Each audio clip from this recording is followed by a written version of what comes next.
বিশ্বনবী সাইয়েদনা জিব্রাইলকে নিজ আকৃতিতে দেখলেন, পা থেকে মাথা পর্যন্ত দেখে বিশ্বনবী ভয় পেয়ে গেলেন। বিশ্বনবী সাল্লাল্লাহু আলাইহি ওয়াসাল্লাম জীবনে দুইবার সাইয়েদনা জিব্রাইল আলাইহিস সালামকে ওনার আসল আকৃতিতে দেখেছিল। আওয়াজ করে বলতে হবে কয়বার?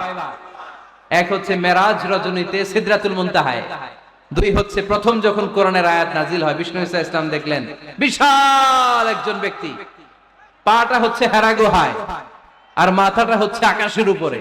এই বিশাল একটা লোক, সে কোরআনের 5 আয়াত নিয়ে এসেছে সূরাতুল আলাক, আর বলতে শুরু করেছে ইয়া মুহাম্মদ ইকরা, আপনি পড়ুন, আপনি পড়ুন, আপনি পড়ুন। তিনবার পড়ার আদেশ করার পরে বিষ্ণু সাল্লাল্লাহু আলাইহি ওয়াসাল্লাম পড়তে আরম্ভ করলেন ইকরা বিসমি রাব্বিকাল্লাযী খালাক খালাকাল ইনসানা মিন আলাক ইকরা ওয়া রাব্বুকাল আকরাম আল্লাযী আল্লামা বিল কলম আল্লামাল ইনসানা মা লাম ইয়ালাম। কোরআনের আয়াত যখন নাজিল হলো আল্লাহ রাসূল সাল্লাল্লাহু আলাইহি ওয়াসাল্লাম ভয় পেয়ে গেলেন। বিষ্ণু সাল্লাল্লাহু আলাইহি ওয়াসাল্লামের হৃদয় কাঁপতে আরম্ভ করলো। কোরআনের 5 আয়াত নিয়ে হেরা গুহা থেকে বিশ্বনবী আম্মা জান খাদিজাতুল কুবরা রাদিয়াল্লাহু তাআলা আনহার কাছে চলে আসলেন। এসে ডেকে বললেন, খাদিজা জাম্মিলুনি জাম্মিলুনি, কম্বল দিয়ে তুমি আমারে চাপা দাও, আমার ভয় লাগছে, মনে হয় আমি বাঁচব না।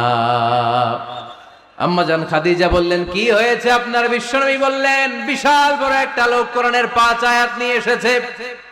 ওই লোকের পা হেরা গুহার মধ্যে, মাথাটা আকাশের উপরে, এত বিশাল সত্তা, বিশাল কোন মানুষ জীবনে আমি দেখি নাই। এসে সে পরিচয় দিয়েছে সে নাকি জিব্রাইল ফেরেশতা। বিশ্বনবী বললেন, মনে হয় আমি বাঁচব না, আমার জ্বর চলে এসেছে, আমার হৃদয়ের মধ্যে কাঁপুনি শুরু হয়েছে, তুমি আমারে কম্বল দিয়ে চাপা দাও।